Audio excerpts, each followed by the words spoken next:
one more time here. So for this one right now, we're on number 3 on the worksheet. Says how to use Punnett squares to predict the outcomes of crosses. Okay, so number 3 says Mendel found that crossing wrinkled seed plants with round seed plants produced only round seeds.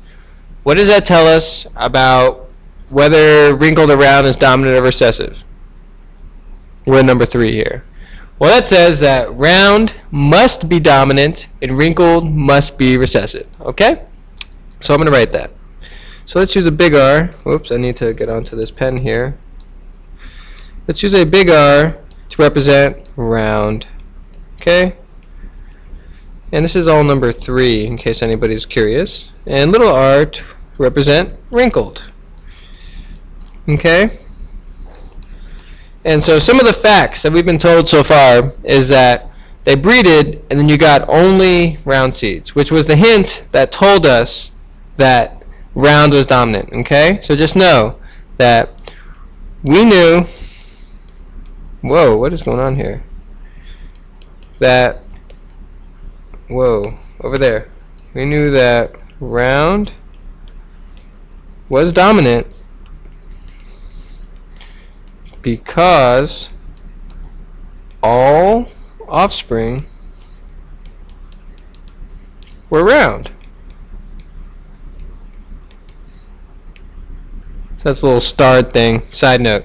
Okay, so now it says what geno and phenotypic ratios can be expected from a cross with a wrinkled seeded plant. So to be wrinkled, what does the genotype have to be? Well, we obviously know to be wrinkled, since it's recessive, you need 2 R's, so 2 little r's, crossed with, what else is it going to be crossed with? Well, it says a plant heterozygous. Remember, heterosexual means you like the opposite sex, right? So heterozygous means they have opposite alleles.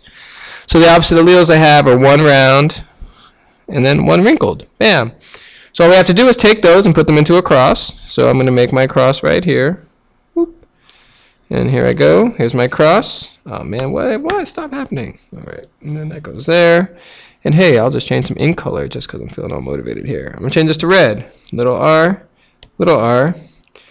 big R, little r. So I go ahead and cross these. Yeah, I'm crossing. Whoa, I'm making that weird menu show up because I think it's my hand is on the thing. So now, that's the result of our cross. Is everybody with us? So from there, we can easily talk about the genotypic ratio. And I'll put that in a blue pen just a second bit. Genotypic ratio.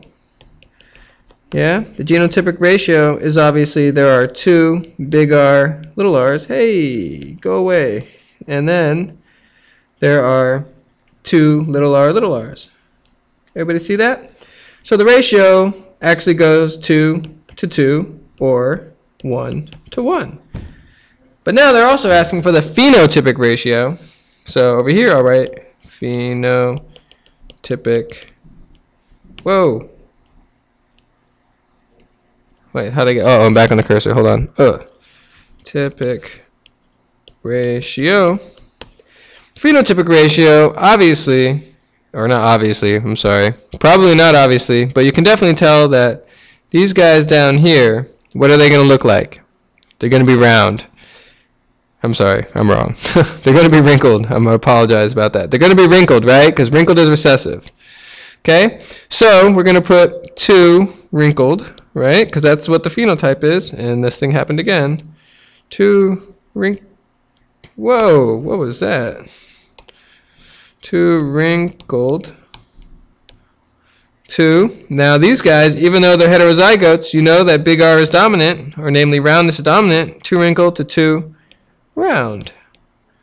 And that reduces to, once again, 1 to 1 is a phenotypic ratio. So there's a phenotypic ratio, and here is the genotypic ratio, which in this case tended to be the same. Thank you for tuning in.